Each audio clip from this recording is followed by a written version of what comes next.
last years of the 19th century, that human affairs were being watched from the timeless worlds of space. No one could have dreamed we were being scrutinized as someone with a microscope studies creatures that swarm and multiply in a drop of water. Few men even considered the possibility of life on other planets. And yet, across the gulf of space, minds immeasurably superior to ours regarded this Earth with envious eyes. And slowly and surely, they drew their plans against us.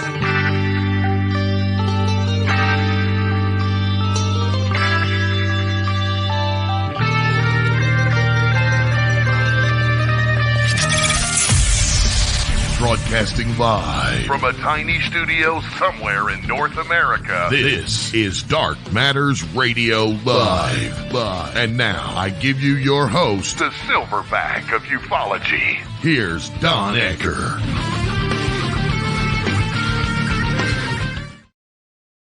And welcome back to another edition of Dark Matters Radio. Here we are once again on the third rock out from the sun.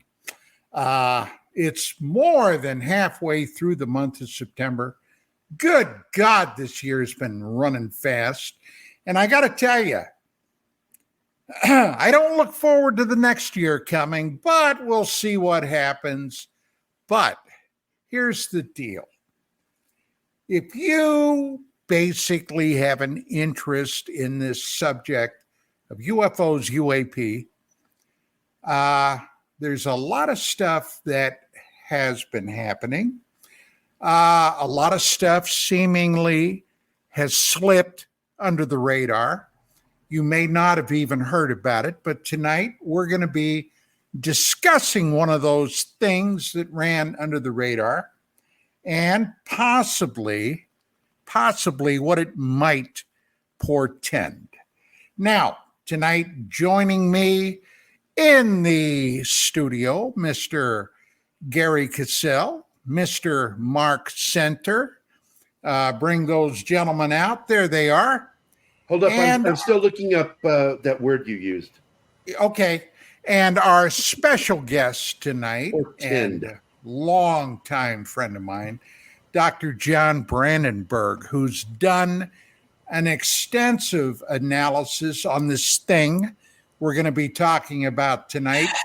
John, a pleasure to see you, my friend. How you doing? Hey, it's a great pleasure and honor to be on you guys' show, Don. And it's really great to see both you. Is it Gary this week, not Jerry? No, it's Gary. It's Gary. Okay, it's Gary. Gary. Hey, you're Irish, and that's okay in my book, no? Slán.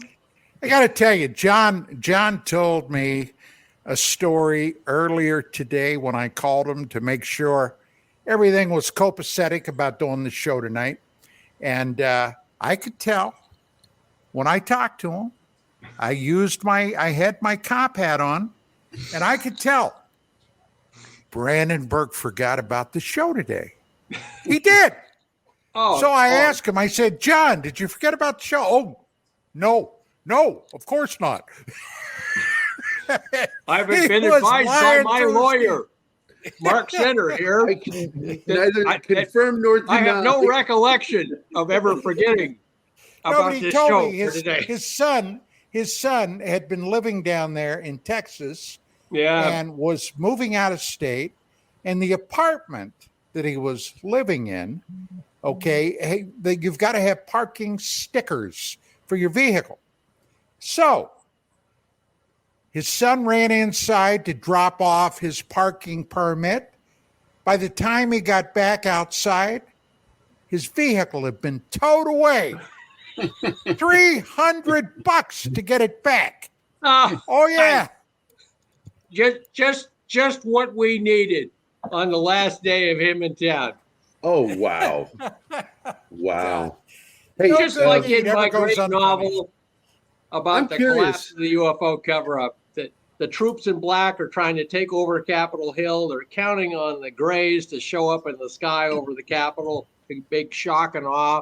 Right. but it's cloudy and no one can fucking see them. Hey, I got a question for everybody here. What are your thoughts on that? The Marine Corps losing an F-35B today. Oh, Move along here, folks. Nothing here to see. Nothing here to Well, we see. know that one person ejected from it, but the F-45B or F-35B is a two-man fighter, right? I can't. Like can't one say. of these I don't mysterious incidents, you know.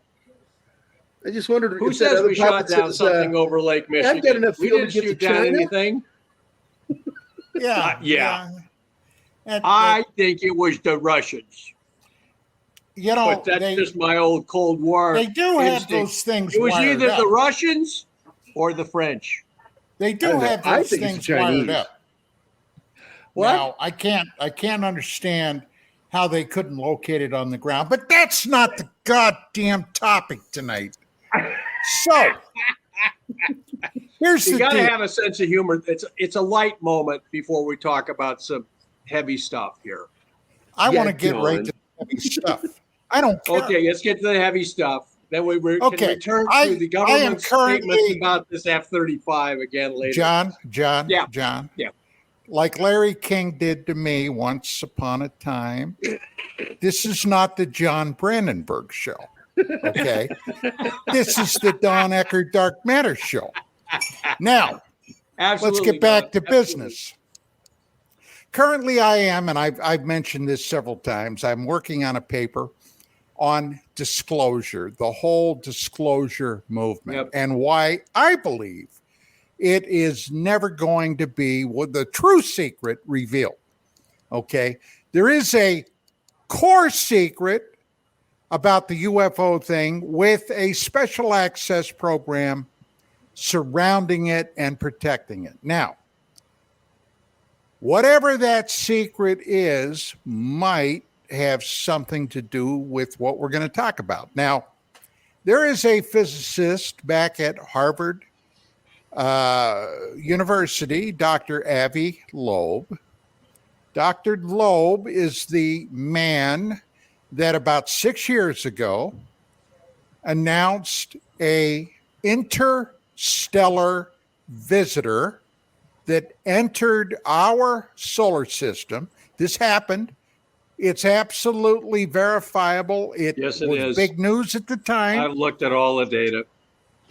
A long cigar-shaped thing that came in, skimmed past our planet Earth, and almost before we even knew it had been there, it was speeding up and leaving the solar system. Now, that was a hell of a story. Comet. A space turd. Yes, a space turd. Now, in 2014, Yes. something else happened. Something came down out of the sky, traveling at excessive speed, Yeah. something that was much faster than any natural meteorite that we might have picked up from the solar system.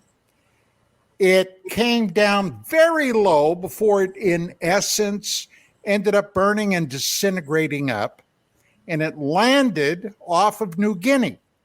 The debris field, Now- yeah. Now, this object, whatever it was, expeditions went out to try to collect debris from this, and they did. And some of the debris was, beyond any doubt, not from this solar system. Yep. And one of the elements that was detected, and I don't want to steal John's thunder, but one of those elements is the element that weapons designers use to wrap up warheads of hydrogen bombs, beryllium, okay, which is incidentally a rather rare metallic substance. Now, John and I have talked a number of times about this. John has some distinctive ideas. He did an extensive analysis on this debris material. He sent me the paper because I said, John, I think I can use some of your data in my paper. And he very generously and kindly said, of course, I'll send it to you. He did. I read it. And although I will admit I am not a physicist, I immediately called him up and I said, John, what the hell is this? What the hell is this? And what the hell is this? You don't really need to be a physicist to understand this. Yeah. So anyway, that's what we're going to be, among other things, but that's what we're going to be discussing tonight. So let me go to John. John, what was it about this incident that initially grabbed your attention? Well, ever since the comet asteroid thing that flew through the solar system came out of the sun, it approached from the sun side, so we didn't see it. Then it came zooming past the Earth. Earth was the only planet it passed close by. And as soon as it was passed, then we actually figured out that it had passed us. They started bouncing radar waves off it and everything like that to try and figure out. And it sped up and got and left the solar system. It's out by the planet Neptune or something now. So this thing clearly was on an interstellar trajectory. It sped up, and comets have been known to speed up as they leave the sun, but they have big tails on them. They're evaporating a whole bunch of ice from the sun side of their bodies, and of course, that leads to a very poor jet propulsion, but it does change its velocity slightly. This thing sped up and got the hell out of town. And so Avi Loeb, bless his heart, investigated this and told everybody, this looks like it was an alien probe of the solar system aimed at us. Now, he's obviously been keyed up to this idea. So then the defense satellites that are constantly looking for reentry trails of IBM tests and things like this, they spotted something coming in at 50 kilometers a second, faster than any ICBM, faster than any meteorite. Nothing has ever come in faster that they've ever measured. And it left a big streak on the cameras from watching from orbit because they're looking for missile tests and things like this. And then it got down low in the atmosphere, melted, and then broke up. And they said this thing was stronger than any nickel iron meteorite. Meteorites fall out of the sky and they're made of very tough metal, a small number of them compared to most of them are just rocks. Meteors that are made of nickel iron, it's a very tough kind of alloy, and it's entirely natural. It's nature forms this in the center of asteroids. They form an iron core like the Earth or Mars or anything, and they get magnetized, and then then in the asteroid belt, there's a lot of things that run into each other. So they break up, and so you have these chunks of this core of this what used to be a large thing floating around, and they're made of this nickel iron alloy. It ranges from 20% to 5% nickel. All the nickel on Earth that we mine basically comes from these things. Nickel is produced by stars when they explode, along with iron. Iron and nickel are the two most stable elements in the universe. And so they tend to be produced, especially iron, in large amounts in stars. And then the stars explode and the iron ends up being part of planets like ourselves or part of new stars. So the meteorites we find have iron in them as a prominent element. Some of them are pure nickel iron, and the nickel is always present with the iron. It's always present. It's usually about, 5-to-1 iron to nickel, because nickel is slightly less abundant than iron. And nickel is a very useful substance for, and excuse me, I thought I'd turn this. CIA. Right. So, okay. So what happened is they saw this thing come in faster than anything they had seen. It was tougher than any nickel iron meteorite because they estimated the strength, the physical, the yield stress of the metal. So it was more heat resistant and stronger than any meteorite they'd ever seen, because when you hit the atmosphere, it's like hitting a brick wall. And then it melted and broke up down low in the atmosphere. So they thought, oh, okay, good, because that broke up into metal droplets and they hit the ocean, and they didn't just burn up. A lot of stuff just burns up completely and just, makes a rusty red dust. This hit the ocean. And so Avi Loeb said, this looks like it was interstellar, like the Oumuamua comet, let's call it the comet. And so he got some money together from somebody and a team of about 20 other scientists. They went out to the Pacific Ocean near New Guinea in the Pacific, and they dragged sleds across the ocean bottom with magnets on them to pick up these iron particles, because they figured, well, it's got to have a lot of iron in it. It looked like an iron nickel meteorite, or that's the closest approximation we could make. So they picked up a whole bunch of these iron little spheres, apparently from the melting and disintegration of this thing as it hit the atmosphere. And now they've done an analysis on them. And the analysis is stunning.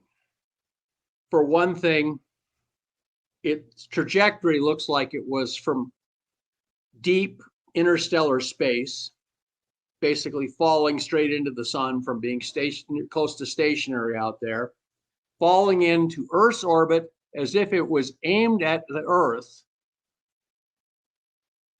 And then its content of the analysis of the materials in it don't match any known meteorite. For the first thing is, it doesn't have, it's got iron in it. I mean, they wouldn't have been able to pick it up because if it didn't have iron in it, because the magnets attracted iron-rich things. Iron is, if I know you guys have all seen people grinding steel, and you get a big bunch of sparks.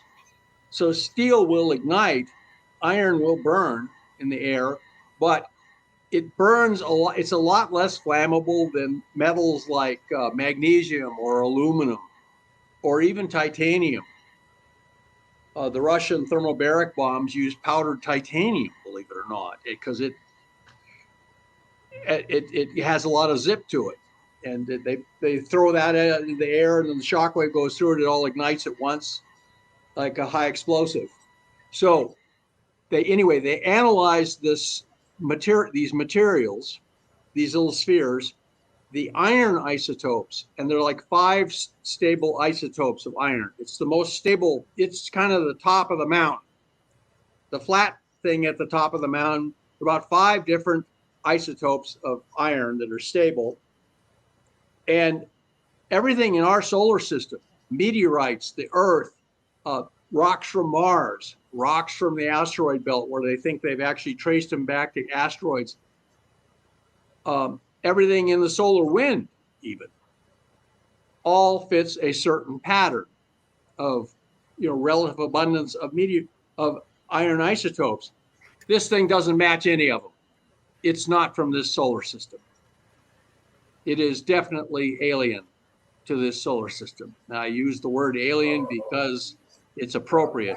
Now, what also happened, there's no nickel in it.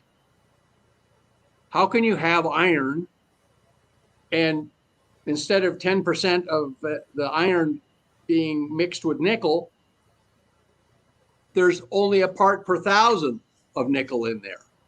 There's almost no nickel at all. Then you look at, well, what is present there? Well, aluminum and titanium. This thing was made out of apparently an aluminum, titanium, steel alloy. Those kinds of alloys. Unlike the nickel and iron, this one was made of aluminum and titanium and steel. Yeah, and iron. And how and common they use that. What? I'm sorry, Mark. How common are those? Yeah. They use aluminum, titanium, steel for aircraft landing gear because it's very tough. Right. I mean, how common has that been found coming down from space? No. That's not been found anyplace. And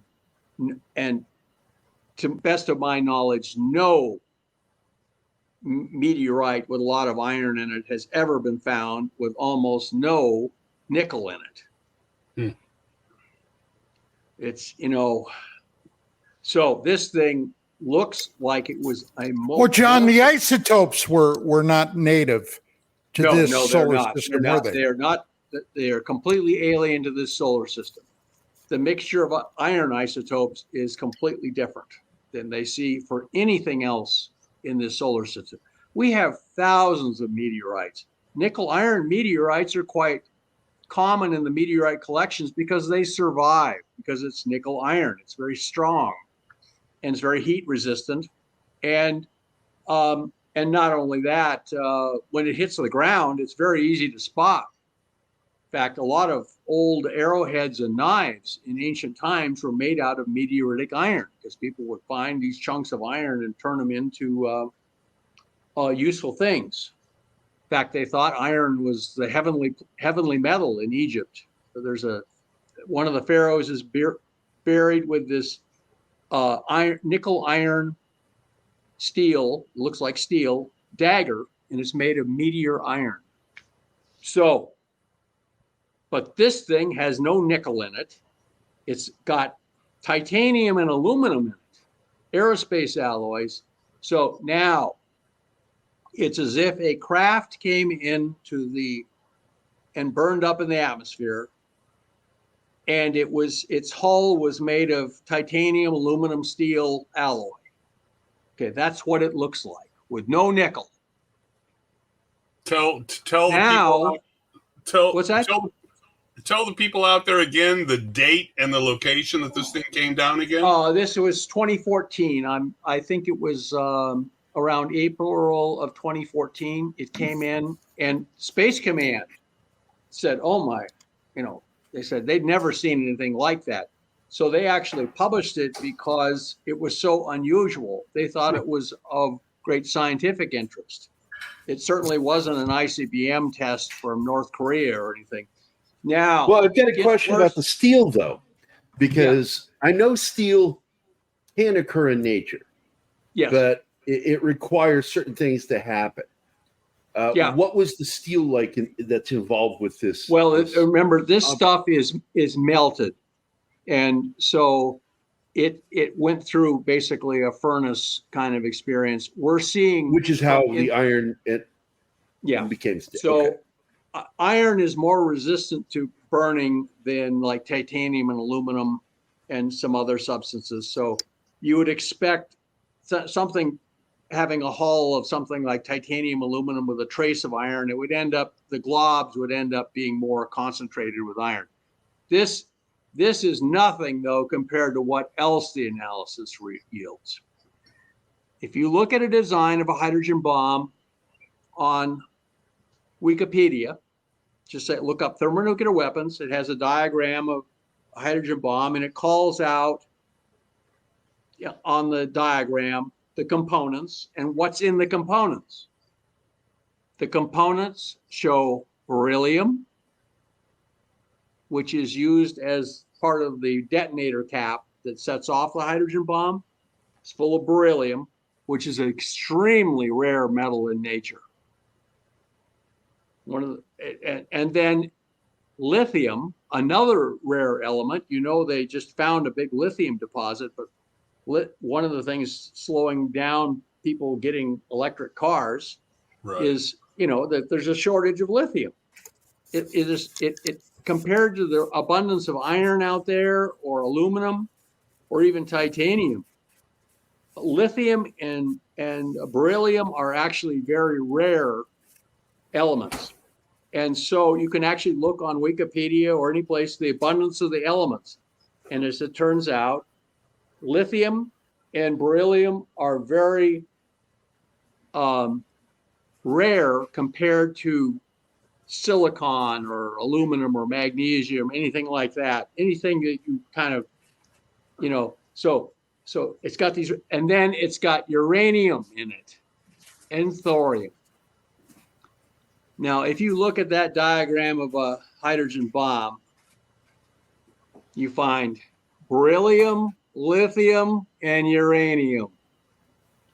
And they use natural uranium now for the hydrogen bombs as part of the radiation case, and to be a tamper to hold the thing together so it can fully react. They also use natural lithium. For a while, they tried to use lithium-6, which is a rarer isotope of lithium. Is it because they're more stable? Well, it's actually stable, but lithium-7, they thought, wouldn't have the right nuclear properties. So these guys are putting together the first hydrogen bomb that can be dropped from an airplane. It was called Castle Bravo test. And they couldn't refine enough lithium-6, so they just mixed a bunch of lithium-7 in there. And that's when they made an interesting discovery. The lithium-7 worked even better than the lithium-6 to make a hydrogen bomb, as it turns out. So they had a hydrogen bomb test that was supposed to be 5 megatons. Oh no, 15. No. Oh, I mean, God. talk about being on Navy ships 10 miles too close to this thing. Was that the bikini test, Yes, John? it was. And it covered. The blast was way bigger than they expected. Gosh. People were filling their shorts, watching the fireball get bigger and bigger, and realizing, oh my God, we're about 5 miles too close to this thing. And it covered a Japanese fishing boat with all this fallout. 2 of the crew died. It destroyed. They had a bunch of shore installations in the surrounding islands. It destroyed them all. They were supposed to monitor the test from, and so anyway, that's how they discovered that natural lithium, just like in nature, gives a lot more zip to a hydrogen bomb than purified lithium-6. So this thing looks as though it is the molten remnants of a spacecraft with a advanced aerospace alloy hull that was carrying nuclear charges.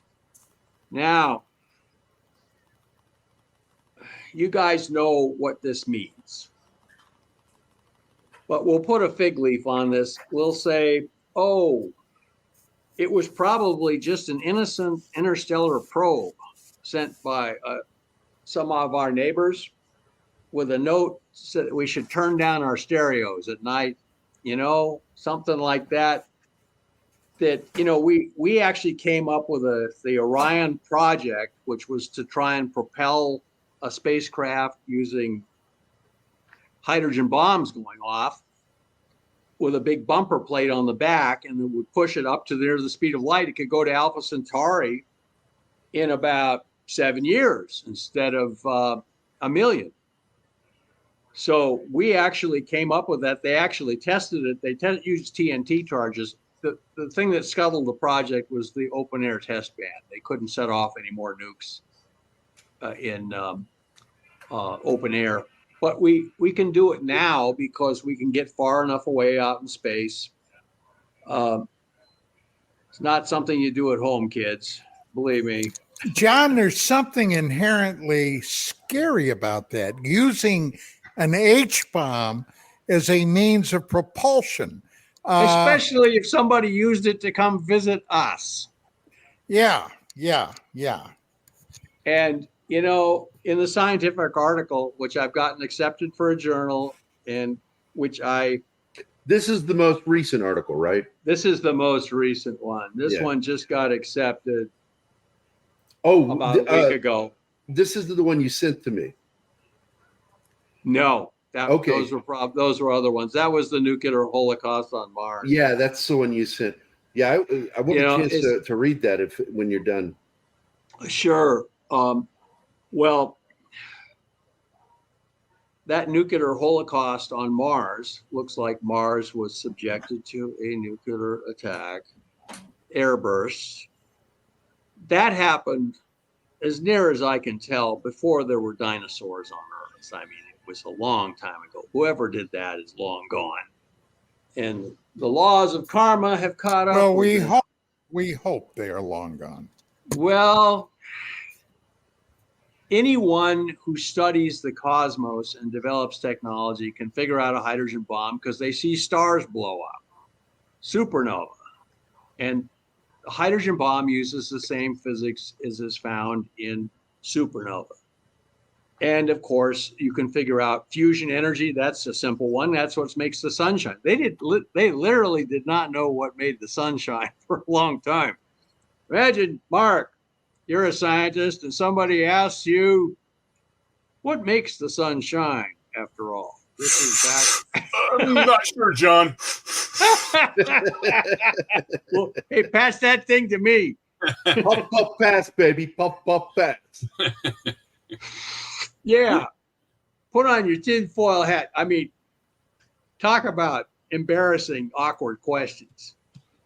Well, they said, well, if it was a big lump of coal, it would burn out probably in 10,000 years. So we don't think it's coal. And so they literally did not figure out what made the sun shine until about 1920, 1930. And it was all because of Einstein's E equals MC squared. That was when he wrote down that equation, suddenly everybody realized, oh, that's where the energy can come from. Mass being turned into energy, not just combustion. I mean, they had TNT in those days, and they thought that was a great invention. And then, no, because of Einstein's work, then they knew they could do much better than that. Then they discovered uranium would split. Uranium-235 would split, so they could get in touch with cosmic energy.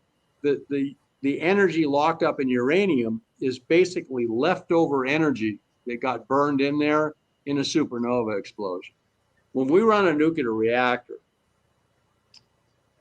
and I'm a big proponent of nuclear power, by the way, we're actually drawing off old supernova energy. And then finally, this big ball of light rises every morning. That's why we call it morning. And you think, well, what runs that? It's nothing but hydrogen. There's no uranium in it. We can't, it's hydrogen. And that's what they found out, is the hydrogen could fuse and form helium and release energy through Einstein's equation, E equals MC squared. And they also found out the uranium then, instead of two atoms joining together, one big atom could split, and that would release energy. And that was fission. And that was actually discovered by a lady named Lise Meitner who a lot of people don't know about because she was a Jewish woman and she was Austrian. And when Hitler took over, she showed that she was really smart and got the hell out of Austria because Hitler had taken over, and she ended up getting sheltered in Sweden. The only problem was the Swedes were placing their bets on World War II, and it looked like the Germans were going to win the first year or so. So they let her have an office, basically, and a place to do her lab work, but they didn't give her any recognition or anything. So she actually invented the term fission. And so who did they give the Nobel Prize for fission for? A guy named Hahn, who she'd worked with closely, but they didn't give it to her because the Swedish committee, she was Jewish and they didn't want to, they were trying to make nice with the Germans, sell them all the iron ore and ball bearings they could use. I mean, they're Sweden and they're right next door to Germany, and they saw what had happened to Poland and France, and they didn't want to share their fate. And Norway right next door. So they gave her shelter, but they wouldn't let her scientific work be recognized. And so, well, anyway, so that was a sad story, but she had the last laugh. She survived the war. A lot of her neighbors got killed and made into soap. And some people have joked that, that some people, I remember Studs Terkel wrote a book called The Good War about World War II. And my father was a World War II veteran, and so were all my uncles. And it was one chamber of horrors after another. There was nothing good about it, especially in the end, where my Uncle Barney was supposed to invade Japan after being with Patton's army across Europe. He met the Russian army at the River Elbe. They passed out vodka. He said that was his one happy memory. He would never talk about the war. He would never talk about it. So, and then anyway, so he didn't have to invade Japan and get killed because they invented the atomic bomb. But this thing was carrying a nuclear charge. So regarding that, let's call it a ship, and yes. the paper what Don is working on with disclosure. Yes. In a perfect world, this would fit into disclosure, of course, right? Of course it would. But it's not going to, is it? Well, even I felt forced to put a fig leaf on this. Sure, it was an Orion Project probe. That's obvious. It fits the facts basically. And, if I'd said it was a Klingon battle cruiser, do you think that would get more recognition or people would pay more? No. Denial, Mark, is not just a river in Egypt. The human race has mental circuit. Most of the human race, I'm not talking about you guys, has mental circuit breakers that when they get confronted with things that are too scary to think about, they just quit thinking about them. Okay, guys, now let's all right. stop. Let's stop for just a second. Here we go. Okay, John. John, you're the rocket scientist here. So I'm going to ask you this question. Sure. What is your best estimate on the age of the human race? Homo sapiens sapien. How long have we been around? On Earth? On Earth, yeah. And I will specify on Earth. I think we've been around for about probably 500,000 years. Okay. That's a good question. That's a good answer. I actually would have gone. And I'm aware of Mark Carlotto's work on probable previous civilizations that something unfortunate happened to. I would have gone a little more than a 500,000, but we'll work with that. So Yeah. here we are in our calendar in the year 2023. All right. Now, in not even a cosmic eye blink, not even an eye blink, okay, barely even a burp, 223 years ago, where were we as a civilization? We were still following horses and cows around with a shovel. Yep. Okay. Nobody had a flush toilet. There was nothing like that. Okay. If we wanted to preserve meat, Thomas Crapper had not invented the toilet yet. if we had wanted to preserve meat, we'd get us a great big bag of salt. Absolutely. And use that. Okay. Gunpowder was around, had been around about 1,000 years or so, but our guns were Great invention. flintlocks, okay? One-shot flintlocks. And here we are 223 years later, landing on the moon, sending spacecraft out of the solar system. The technological jump we made is mind-blowing. If you have enough presence of mind to sit down and examine what the hell, where we are today. Since now, with World that War being II said, especially. yeah, with that being said, we truly, because they keep it secret, it's behind probably an SAP.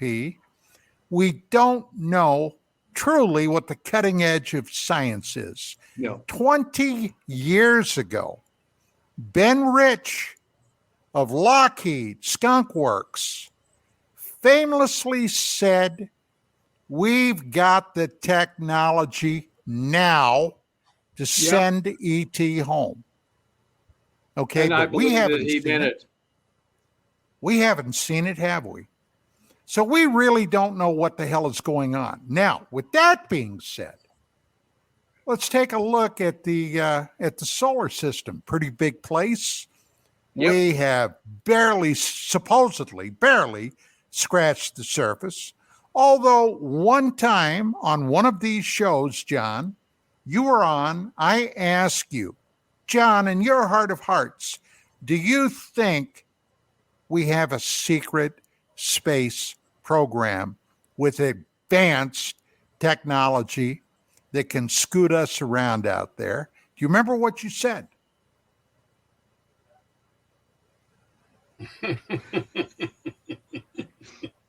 Let me consult my lawyer first. No, I'm just kidding. I believe I said it is certainly possible, since we've had access, apparently, to a lot of advanced alien technology, which from interstellar cultures, we would have been able to reverse engineer quite a bit of that. We may have even found some friends in the neighborhood. Who knows? We STS certainly 42. found enemies. What's that? STS 42. Oh, I 48, remember that one. 48. Yeah. 8. Right. STS Okay. 48. Guys, I want to read something here. It's a short paragraph. Okay? A short paragraph. The book is titled Penetration, Ingo Swann. Yep.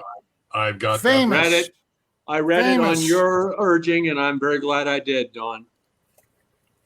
A famous book. Now, Ingo Swann, for those who may not know, was the gentleman who designed the protocols for the Stargate program.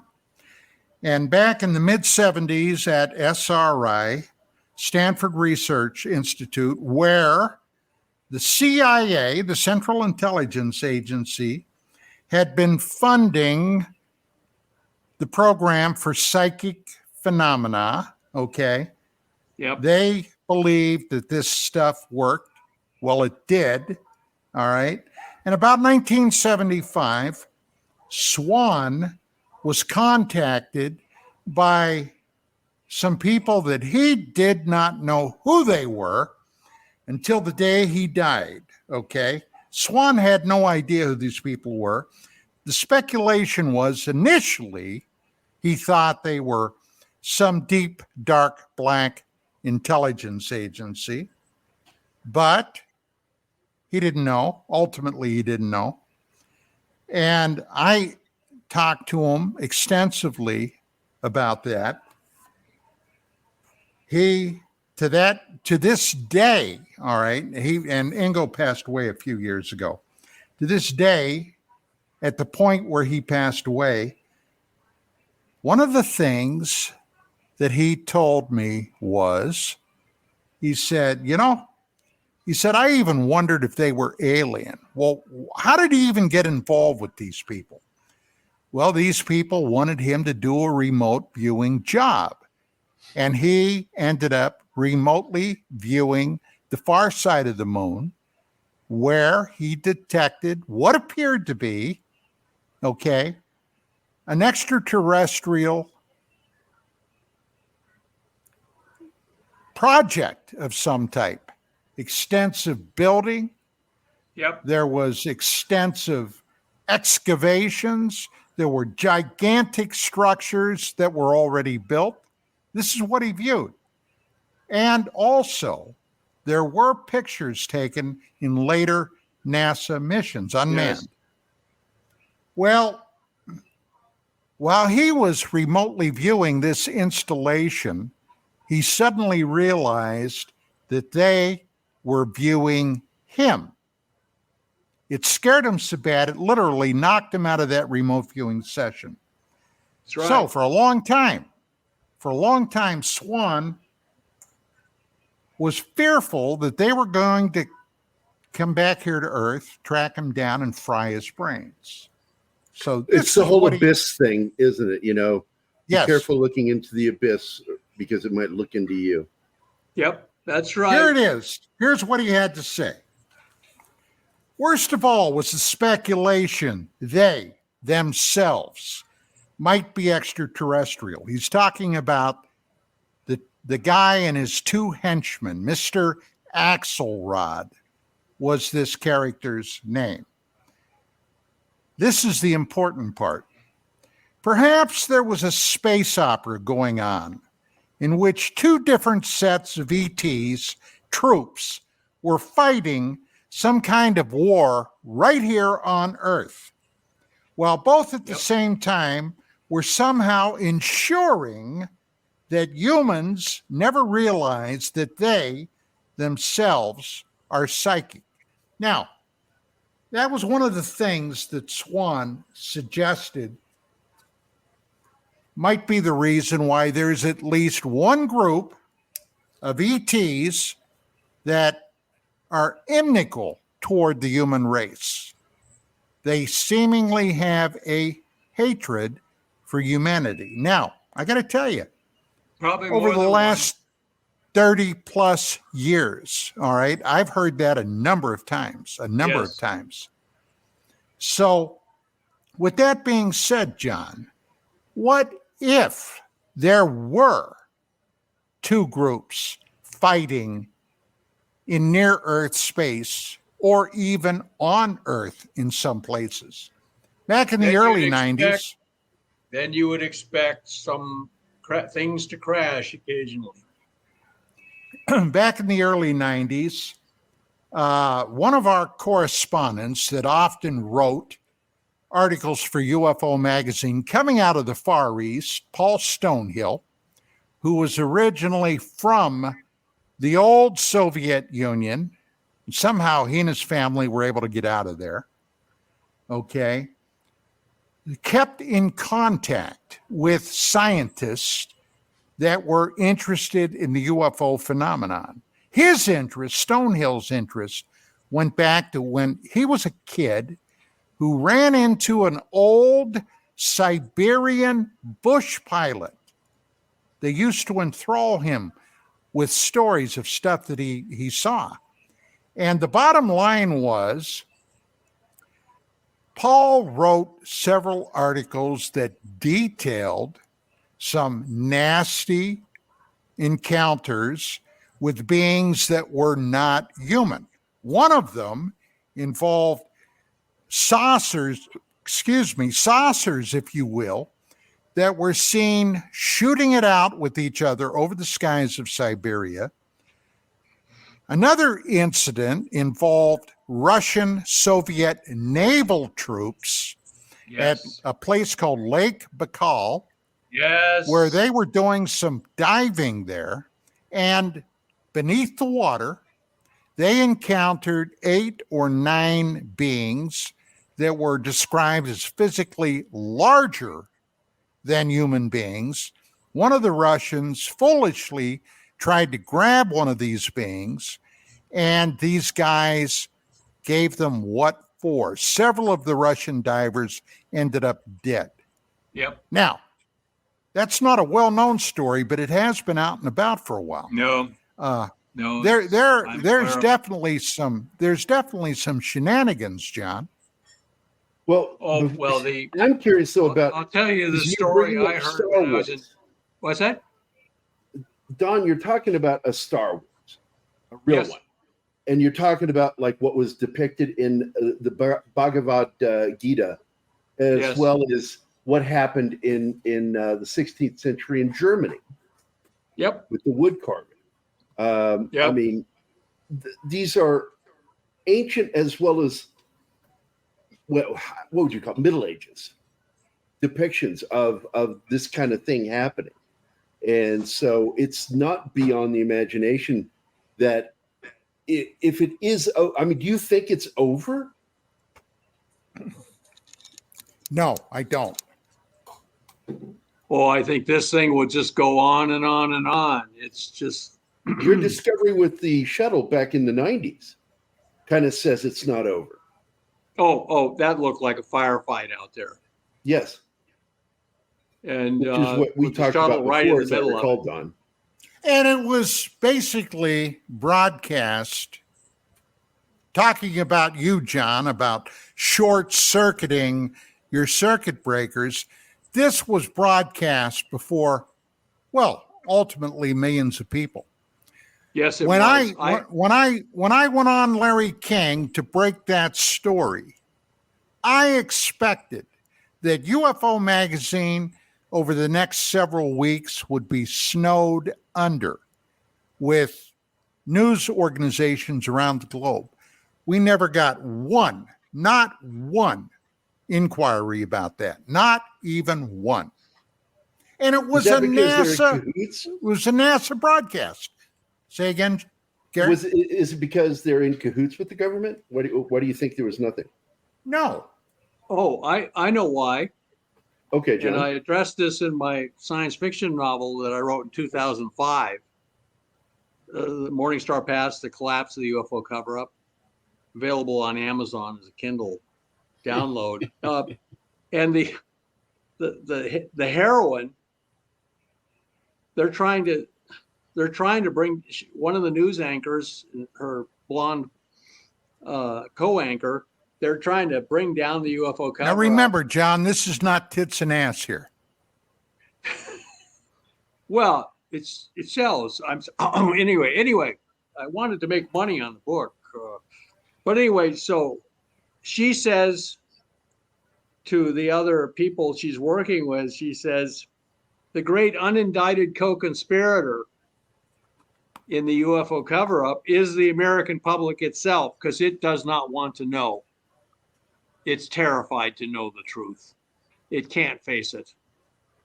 You have to be brave to face the truth. You have to be tough mentally. The media is afraid to tell the truth? No, the media, well, remember, all media today, and there's only actually a few corporations that own it all. Yeah, it's a handful of corporations own them all. The beck and call of the corporate hierarchy, okay? Yes. And let me tell you what, evil ETs don't sell product. Hey, gang, we're at the top of the hour. We got to take a break. This is Dark Matters Radio. Tonight, Dr. John Brandenburg, Gary Cassell, Mark Center, and we'll be back. Thank you, Mark, for introducing that, making that point.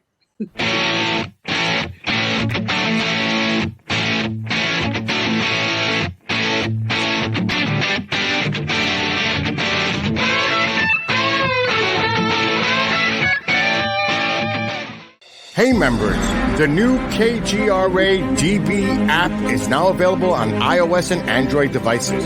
Gain on-demand access to any KGRA DB programming. Download any show directly to your mobile device to listen or watch on the go. Go to the App Store and search KGRA DB.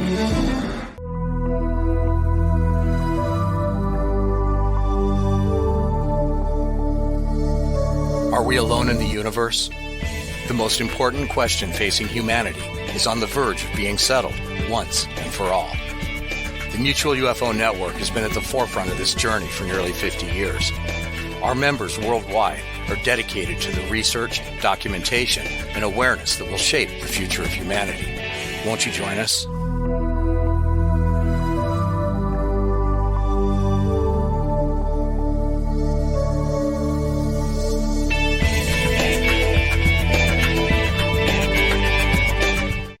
Are you looking to go on a faraway journey that is magical and mysterious, reaping on mystical legends? If so, then Mysterious Adventure Tours is perfect for you.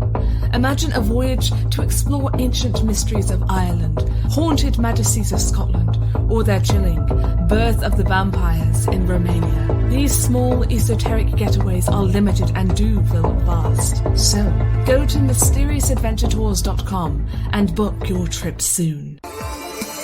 You're listening to the KGRA Digital Broadcasting Network.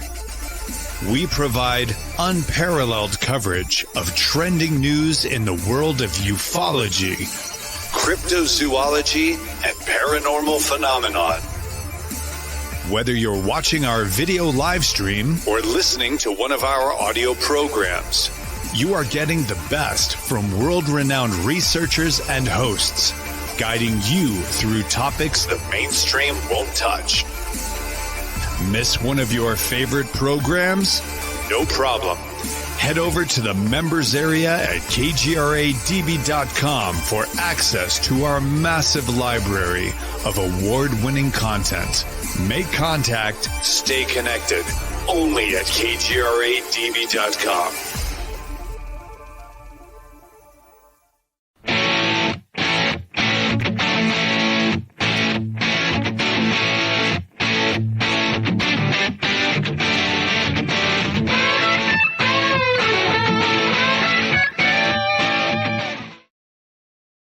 Okay, I got one really quick story about the media before we get back to the show here. But all you guys probably should recall back around 1990, 91, a big story broke out of the UK on something called crop circles. Suddenly, these intricate diagrams, whatever they were showing up in cornfields and in the agricultural areas of the UK everywhere. And then, hey, somebody put a pin in that balloon because two, in essence, rum-dums, okay, Two rummies. guys that like to go out and spend a lot of time at the pub, would go out there, drink some of that good British beer, lots of it, and then they would get their accoutrements and go out and stomp around in somebody's field, okay, making these intricate diagrams. Well, when I heard These guys that, couldn't even walk in a circle if they wanted to. No. When I heard that, and I talked to Vicky. Now, my wife was a journalism graduate. She worked in news media before the magazine, okay? She knew how this stuff works. So she had a directory. And we have a lot of did at any rate, a lot of news agencies here in LA. So I sat down with my calculator. I knew approximately how many of these crop circles had cropped up in a 90-day time period, all right, because that roughly it was a growing season. I divided that by these two guys going out and supposedly creating these crop circles. It came out that they would have had to have been making somewhere between 10 and 12 every night for those 90 days. So I wrote up a news article, and then I sent it out to every freaking news center in LA that we had an address for. You know how many people got back to me? Zero. None. Not one. Because you're no fun. You're just no fun, Don. So I got a question that goes back to the dark side of the moon, and this is just to throw it out there. The Chinese are on the dark side of the moon now, supposedly. They have a little cart. They've got a little cart over there, and they're showing some cool stuff. Little red wagon. Right. So let's say there is some made in China on that side, not shards and glass domes like Hoagland talks about, but actual stuff. What's the likelihood that they would allow any of that stuff to slip out to their own people, to the world, to anybody? Hey, 9 years ago, Mark. Yeah. Okay.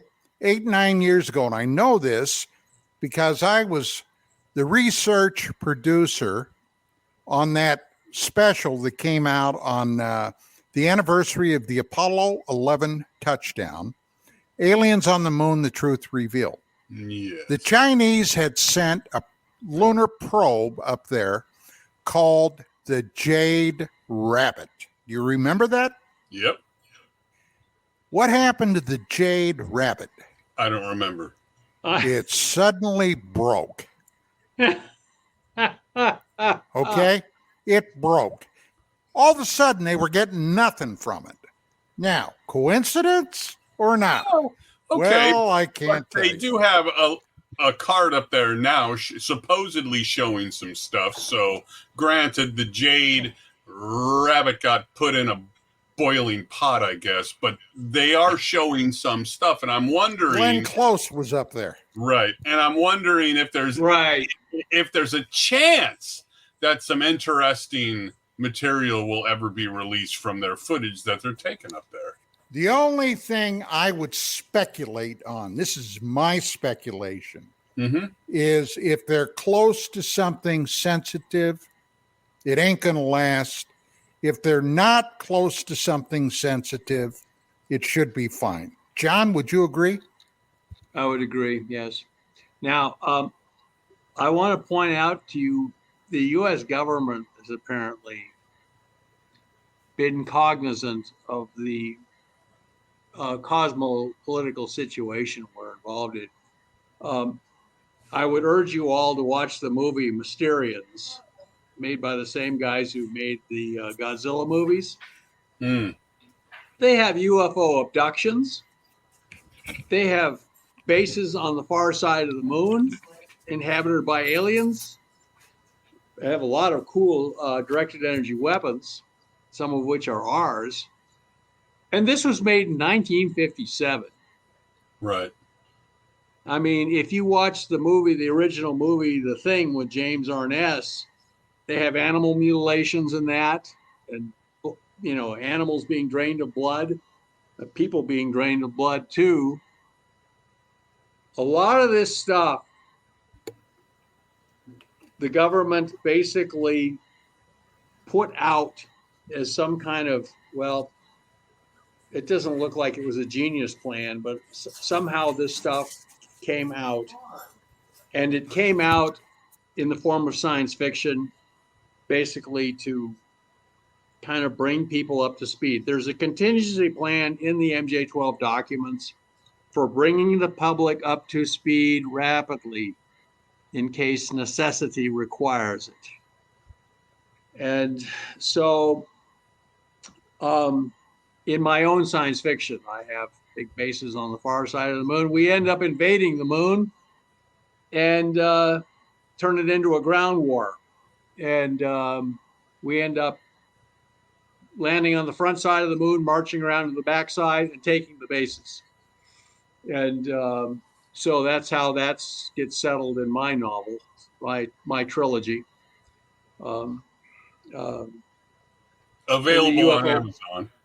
Yes, that's right. Yeah, it's. Hey, Don, your mic's off.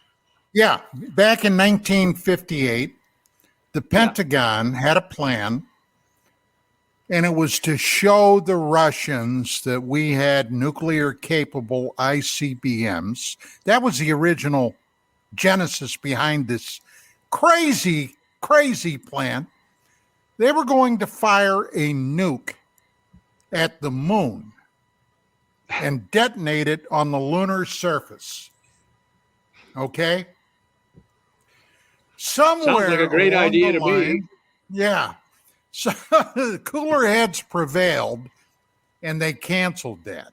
Well, that's what Schwarzenegger said. We got to blow up the moon to get rid of the tides. Blow up the moon.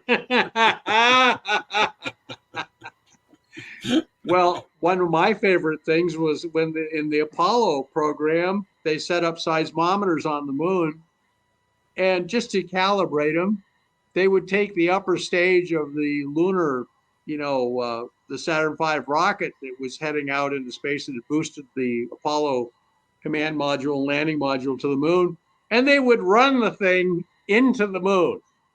Just, they said, to calibrate the seismometers. But I think they wanted to calibrate some other people's seismometers also. That's my speculation, Hey, and I'm a science fiction writer. Let's not forget the moon rang like a bell. Now, what does that indicate?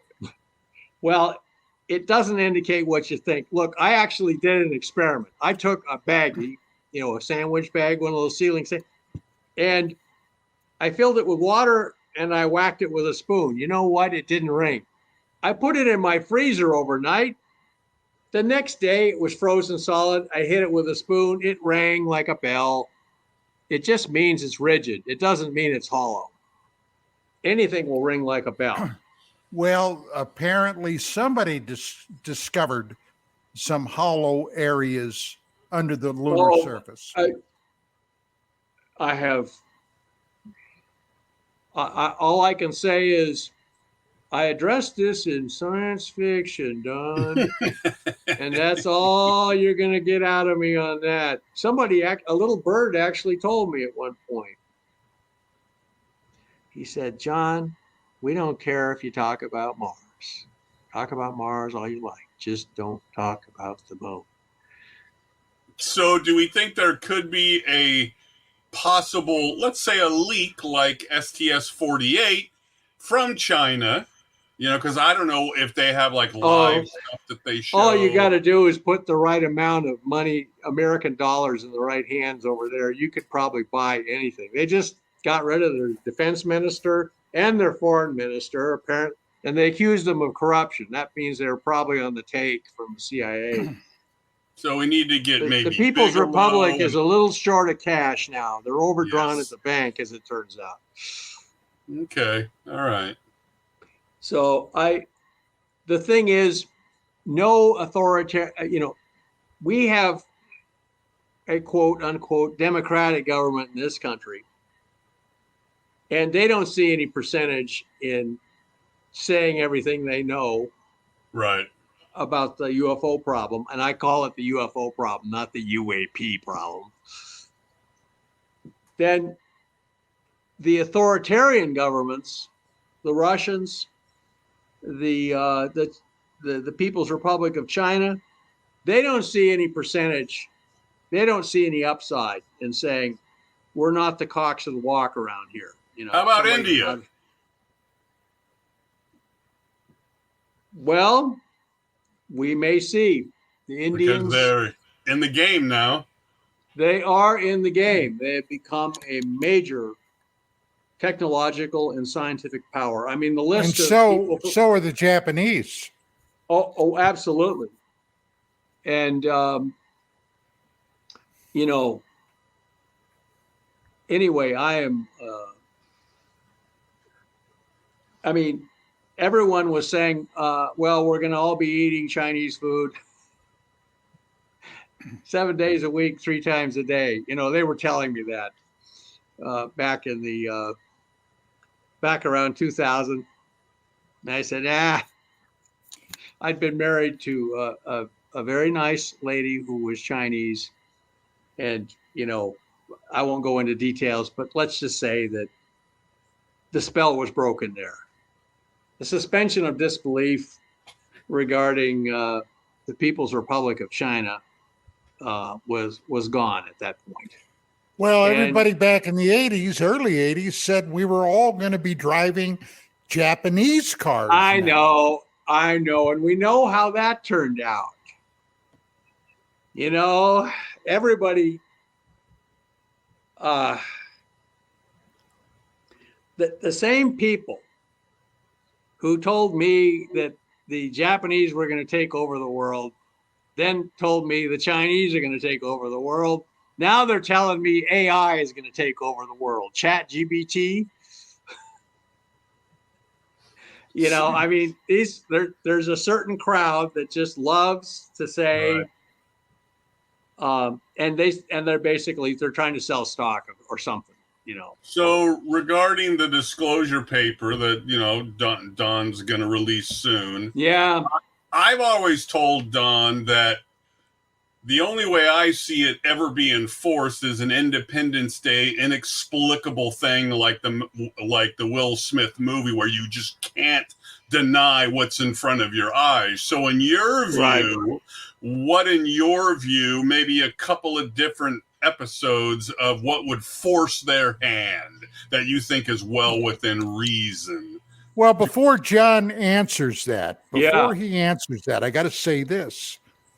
When I released the STS-48 video on NBC, then on CNN, Richard Hoagland came out. 1992, when all this happened, was an election year, not unlike what's coming up now. Yeah. And George H.W. Bush was squaring off against William Jefferson Clinton. But then a wooden shoe, a sabot, was tossed into the works by the name of Ross Perot. Okay?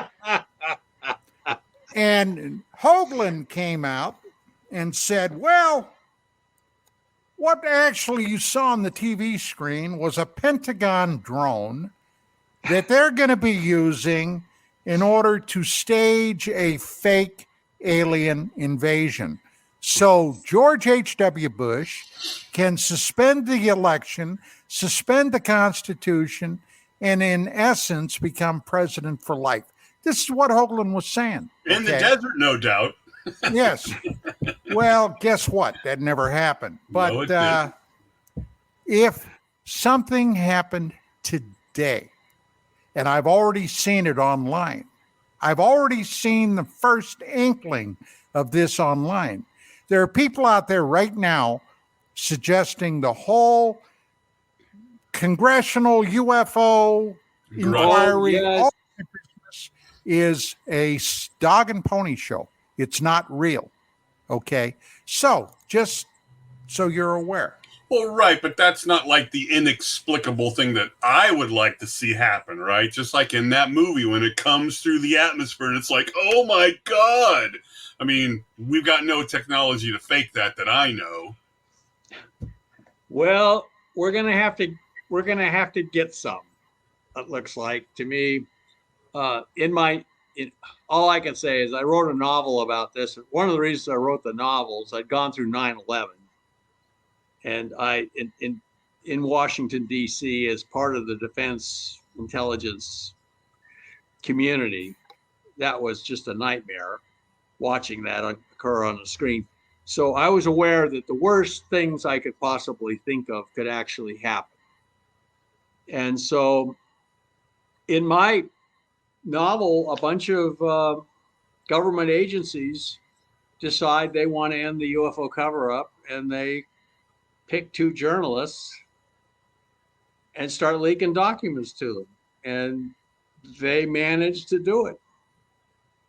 And what it is basically, and what I see now is apparently various government agencies have lined up either for or against disclosure.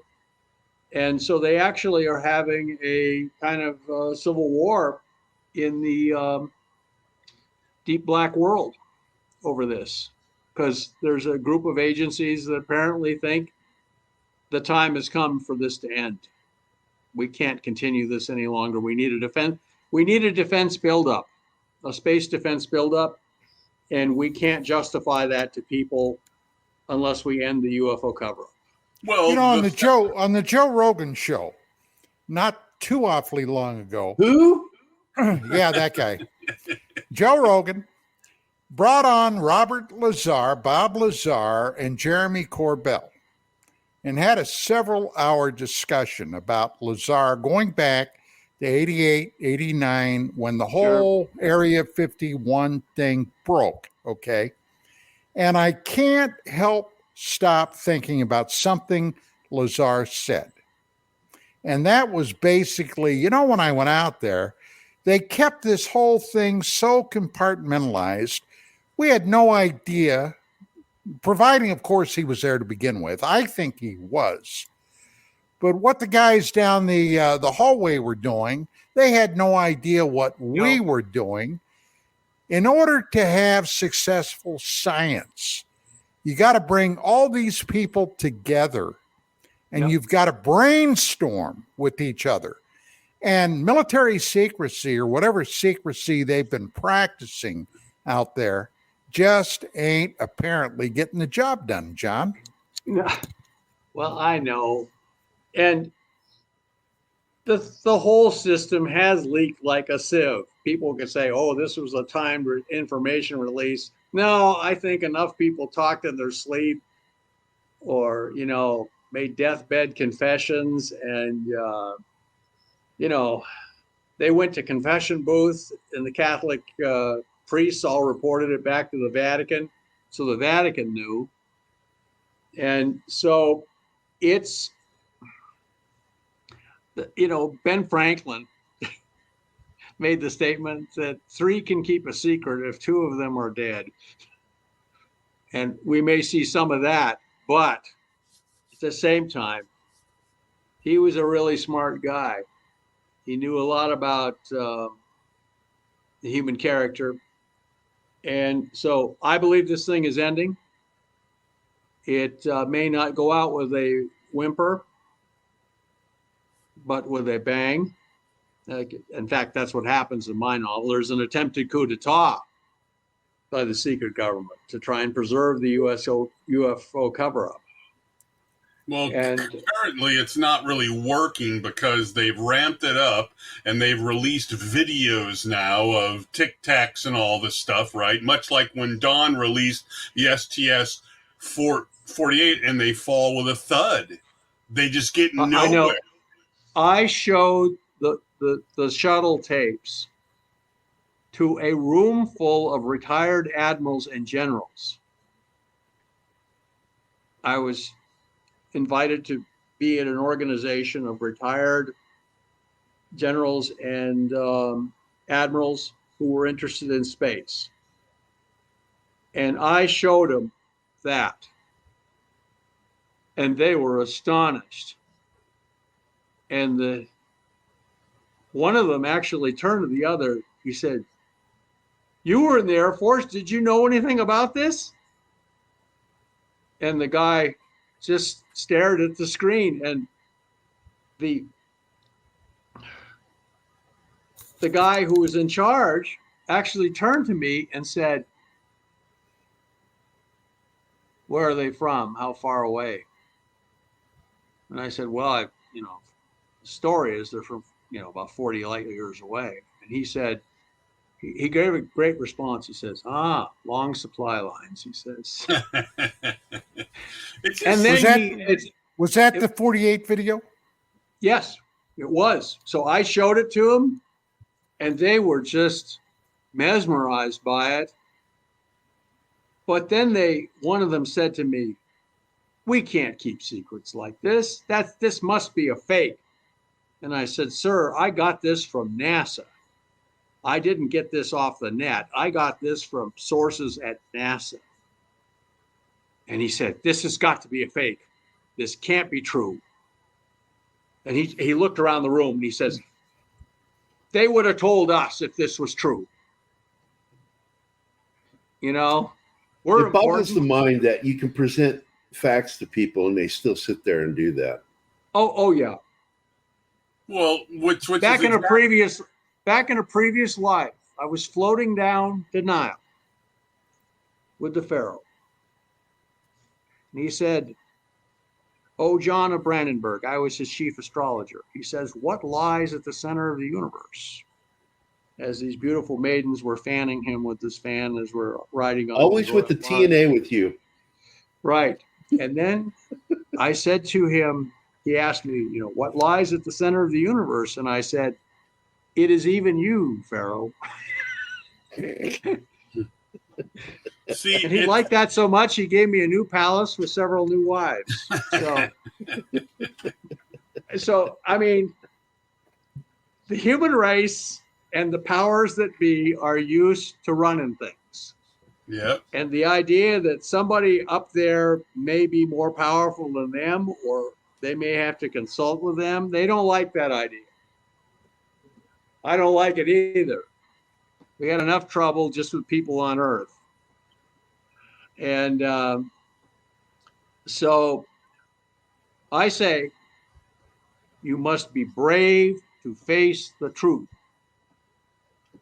But the truth can be faced. Of course, we are somewhat going backwards because first we have a couple of years of videos supposedly from the government and all that, and now we got a guy telling tall tales with no proof but stories. And it's like, is this how you back up your disclosure? By giving out videos first and then putting a guy out there who has no firsthand experience at all? Are you referring to the two fighter pilots and Gorish? Grush, yeah.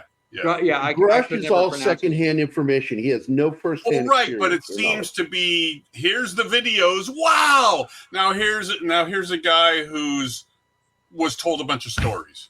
Well, his as they say in Washington, D.C., he had the tickets, the clearances to be, he was working for the National Reconnaissance Organization. That whole organization was secret, so secret for a long time that the name was not even, you couldn't even speak the name, National Reconnaissance, the NRO. So then one has to ask, why him? I don't know. All I know is it looks to me like the agencies have picked sides in this. Some of them are for disclosure soon, and some of them are determined that it won't happen till doomsday. Air Force and CIA. What? Air Force. No, CIA. I think the CIA is actually moving to disclosure. Really? Yes, I do. They've been working the Navy with the Air Force for years. The Navy, the Defense Intelligence Agency, and the CIA, I believe it or not, are the good guys in this. They are moving for disclosure. The Air Force, in fact, all of this information that we've seen is basically from the Navy and the agencies. Right. We haven't heard anything out of the Air Force. Nothing. Nada. Silencio. Well, they refused to give any information when it was requested by the government. They said, turn over everything you got. Air Force goes, nah, we're not going to. So they may be doing this, like you said, to basically float some big money projects and say, we need gazillions of dollars. It's always like that. Mark, you can't do any. Mark, I know that if we build a Space Force out there and we have, we put enough stuff out there that nobody's going to mess with us without paying a real price. I mean, welcome. I want to introduce you to my little friend here. You know, they kept saying, oh, well, the UFOs are spying on our nuclear weapons thing. Guess what was at Roswell in 1947? All the nuclear weapons on Earth, all 5 of them. They had 5 Fat Man Nagasaki bombs, and nobody knew it. Right. And so then you get 2 spacecraft crash in one night trying to snoop on that. And then they say, well, they're so advanced, they don't care about anything we do. We're just nothing to them. Well, why are they so interested in our weapons then? Why? And why? If our weapons aren't important, why even bother? And if they're so advanced, then why are they crashing? Well, actually, I think they're crashing because they're being shot down. Somebody. There you go. That's what I think. Somebody's shooting them down. Yep. In my novel, they find out that the 2 women, the blonde and the Chinese American, they find out that they were bit by a black widow near Roswell, and which are quite common in that part of the world. And but this black widow had a 50-foot wingspan. It was a black night fighter. P-61. It was our standard night fighter in 1947. It was a World War II veteran, but they didn't have anything else. It had radar in the nose, 4 20-millimeter cannons on the bottom, 4 50 calibers and a turret on the top. And I put in the novel that it was orbiting Roswell and got an ambush 2. And you know, as near as I can tell, you know, it was something I came up just as something in the novel. And then I checked it out. It could have happened. And I think it did happen because there was no other operational night fighter. None of the jets could carry radar in those days. They were just barely staying aloft. So they didn't have Super Sabres or anything like that in those days. They just had very rudimentary jet aircraft, and they didn't have radar, so they couldn't work as night fighters. And they only had 1 night fighter. It was a twin-engine propeller plane, but it was good. It was better than anything the Germans or the Japanese had in the last. And it's funny you bring it up because just this morning I brought that plane up, the Black Widow. Oh yeah, and great. I said it was 2 P-51 engines. And they had figured out this is like the fastest plane we've got. Let's make a quick dive bomber, because that's really what it was, a dive bomber. And they used it. They used it in as a dive bomber because the German Air Force basically was gone. The fighters couldn't catch it. Of the war. What? The fighters at the time couldn't catch it. Oh, it could shoot down Focke-Wulfs, which is no small feat. That was a really good airplane, and it especially if it bushwhacked them at night. And the German night fighters didn't stand a chance against it. And finally, they would just carry loads of bombs and napalm for Tiger tanks. That was their. Yeah. That's how they dealt with. It's so funny because we were tanks. talking about the movie The Battle of Britain today, and that came up, talking about the Black Widow, because that it was a great plane. Man. And it was still flying 2 years after World War II had ended. Well, P-51. They didn't have anything better. The P-51 itself was the fastest airplane we had. Right. Before jets. The engines on the P-61 Black Widow, I think, were derived from the Thunderbolt. They had the same. I thought it was from the P-50. I thought it was from. No, they were radial. They were radial engines, but they were, what was the P-47 Thunderbolt? Yeah. That could actually dive faster than the P-51. I didn't know that. And that thing was a flying Sherman tank. Oh, it was huge. They had blue tracers on the 20-millimeter cannons. It doesn't look like it's going to be fast because it's got a blunt forward section. Oh no, it could go real fast. Oh, I know it could, but it doesn't look like it could because the P-40 but it had and the, two just enormous engines, aerodynamic tip. It had 2 Thunderbolt engines, one on each side, and it was Well, it started flying so fast that the air would go supersonic off the turret, and they had control problems. They had to move the turret around to make sure that it wouldn't cause problems in dives. And Well, you got to respect anything with 420 millimeter cannons. Oh my God! Well, they actually copied it from the British Mosquito. The British Mosquito carried the same armament, but it was a much lighter, smaller plane. And but the American P-61 Black Widow was our standard night fighter. That's what would have been orbiting Roswell Army Air Base. So regarding the ships that went down in Roswell, Corona, and such, from whatever cause, I just started to read Encounter in the Desert because Don had Mr. Randall on, and I really love the Zamora case. So in your estimation, do you think he saw alien, or do you think he saw something from the Air Force Base? Zamora? Yeah. Oh, I think he would have known a human being standing there beside that ship. He saw an alien figure standing beside the ship in some kind of coveralls, and I mean, he was a solid cop. Oh yeah. He was. I mean, it all happened around the same time, right? Oh, well, actually, Zamora case happened like in about 68, 67. Right. So in 20 years or so. 64. Yeah, about the same.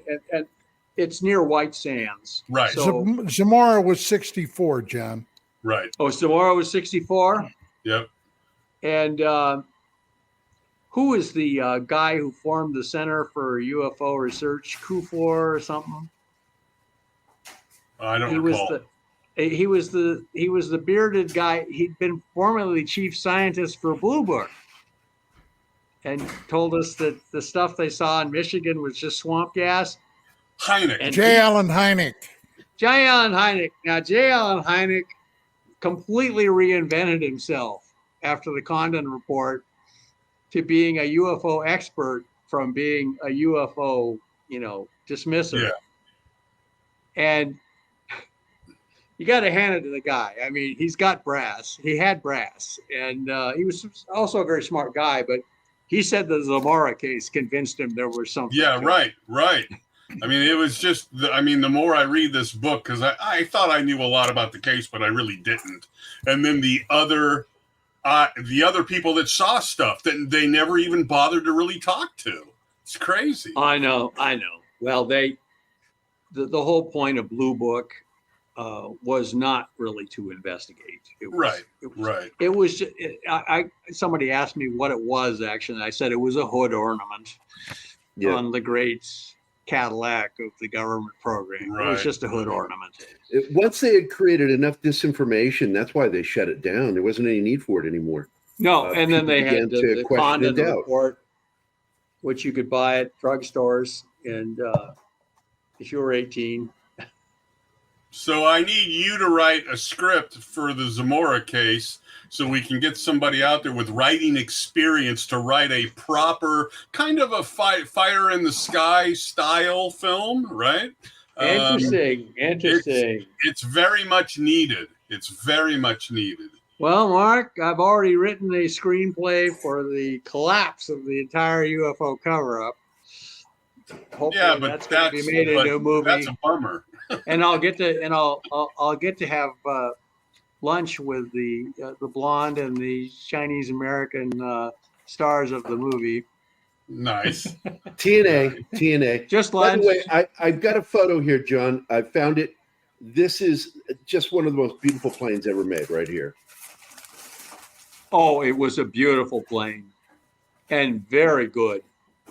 Look, and you can imagine they kept a bunch of them in the Far East, and then just when the big UFO flap after the flying saucer term got even made, which was just before Roswell actually happened by about a month or two, Guess what? They pulled all the P-61s back into the United States from being overseas. And you don't think that's accidental? You think they did that on purpose? No, it was not. The government, well, if you read Phil Corso, the government was aware that somebody was casing the joint. Somebody was casing the joint, and the government had a lot of stuff. They didn't want anybody snooping around, especially if they're from outer space. And this was in 47 or 48? 47. Oh, yeah. They pulled all the P-61 squadrons out of Japan, out of Europe, and pulled them back into the United States. In fact, they concentrated them in the Southwest, interestingly enough. So they actually, I thought they might have flown out of Holloman, but no, they flew out of Kirtland Air Force Base in Albuquerque. At least that's one place where they operated out of. I mean, and that's just, you know, and that, do you 10 think minutes that from led to the mistake of DC in 52? That they didn't have any of those near DC? Well, by that time they had some jet fighters. They had some pretty good jet fighters. As I told Phil Klass, yes, right Phil before Klass.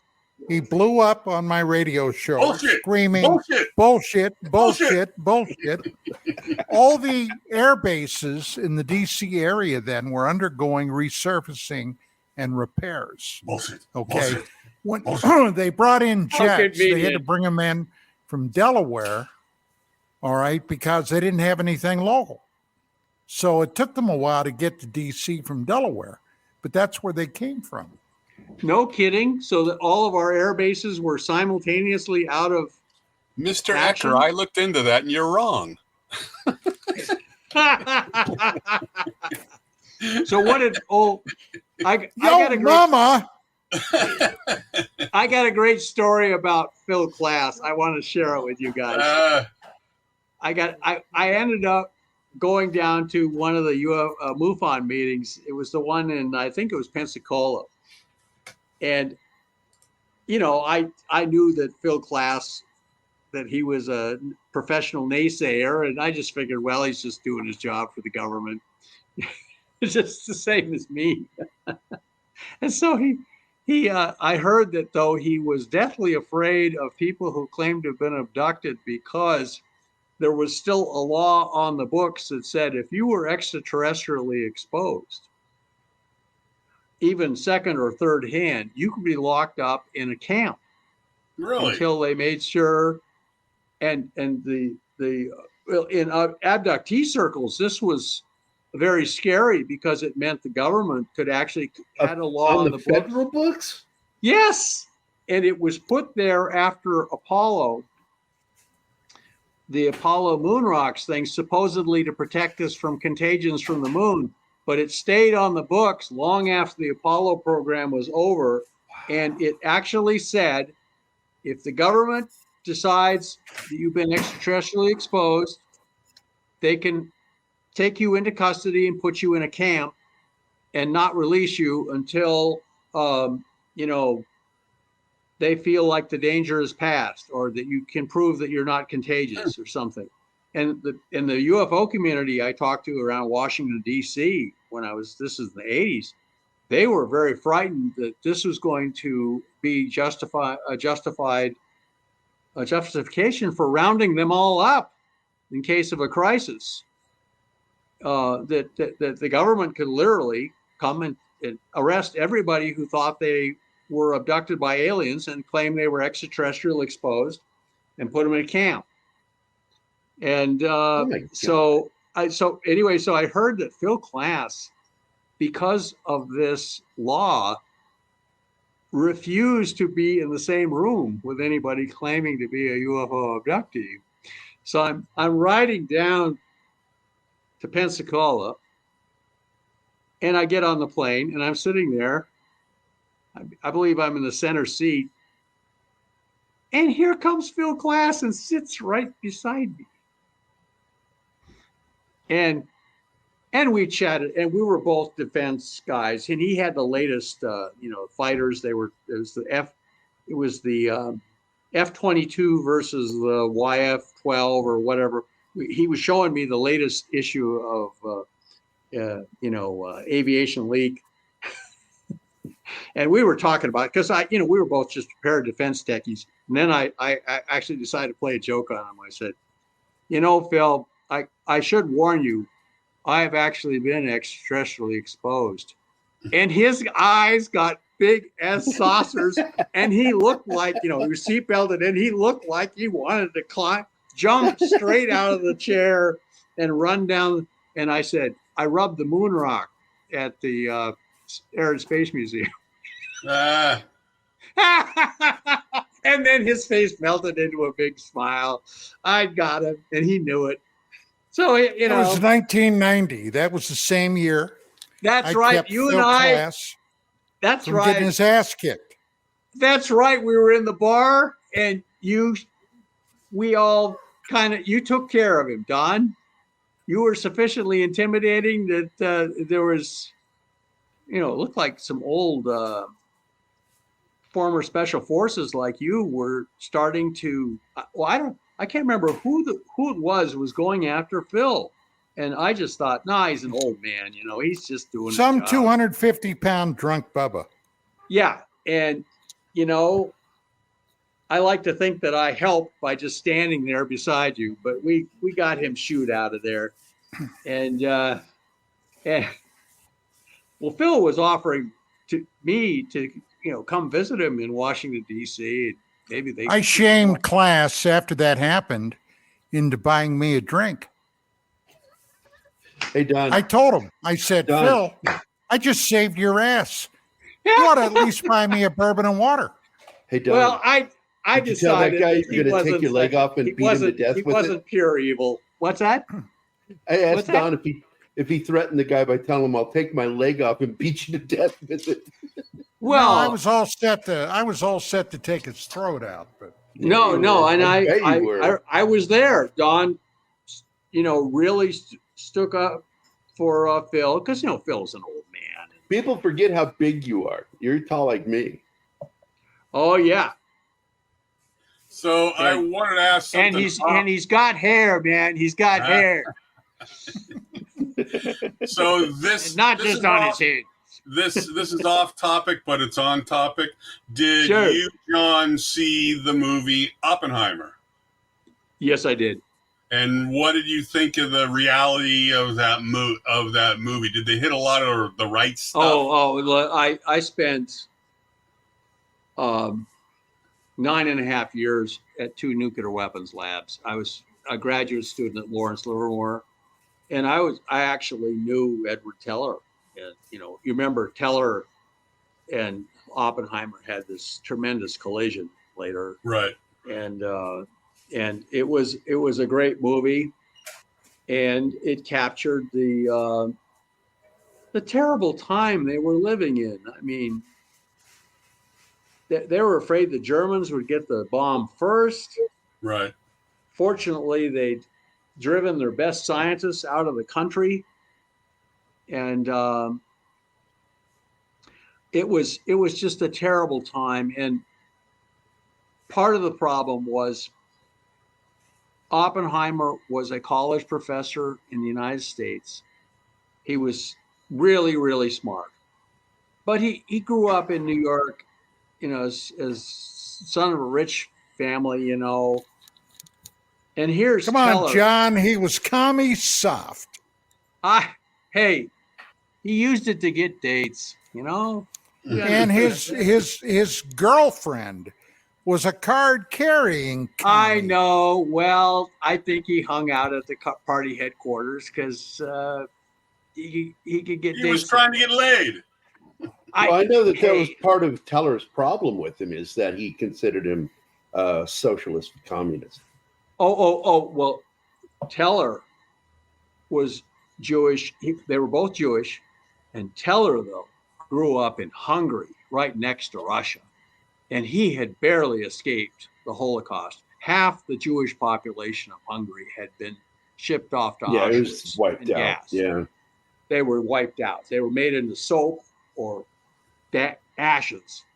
And so his worldview was so different than Oppenheimer's. Oppenheimer viewed this as a little bit academic and scholarly. I mean, he got the job done. But Teller was, by God, this is what we have to do, and this is how we have to do it. And, when then Teller wanted to keep going and make the hydrogen bomb, where they'd already built the atomic bomb, Oppenheimer didn't want to do that and fought him tooth and nail. And Teller finally figured out how to build one that would work. And then they found out later, we set off our first hydrogen bomb. It was as big as a building. It was not a practical weapon. The Russians, 6 months after we set off our first test, dropped one out of an airplane. 6 months later. How did that happen? That's how close the Russians were to developing a hydrogen bomb. And Sakharov, the great Russian physicist who was their, the guy, he was their Edward Teller. He said, Teller was right. He said, if the United States had, we were working for Joseph Stalin, and Joseph Stalin wanted the hydrogen bomb. You think we would have cared if Oppenheimer had managed to talk the United States out of developing one? No. He says we would have thought it was just some kind of ruse by the evil capitalists. He said, we were told by Stalin to make a hydrogen bomb, and we made one. And we were, both sides learned from each other. They learned how to put lithium in hydrogen bombs because they sampled the air from the Russian hydrogen bomb test. And it was full of lithium. So they realized, oh my God, you can use lithium, not liquid hydrogen. Who did? Was it Teller? No, it was, it was the whole group working at Los Alamos. They had air samples. The Russians tested their bomb up in the Arctic. How did we get those samples? I'm curious. Yeah. Oh, yeah. And they flew, they figured out where the fallout path was, and they flew a plane through it. Okay. And they, in the dust particles, they found a lot of lithium. And they said, why would anybody put lithium? And then the guys at Los Alamos figured it out, that it's a solid. You could make a bomb with lithium and hydrogen. It's a solid, just a ceramic. And the lithium turns into hydrogen isotopes when the atomic bomb goes off. And that's how they did it. And like I said, they thought you need to use lithium-6. And then they found, no, natural lithium gives a lot more zip. And so that's why. Full circle, right back to that. Yeah. Don, it was full circle. Before you win the show it was tonight, a discovery completely by accident. When do you think you'll be done writing? What's that? Don. Yeah, Don. I'm hoping to have it done. You're referring to the paper, right? Yes. I'm hoping to have it done by the 1st of October, maybe before. Where do you think you're going to get it published, or just going to put it out on the net?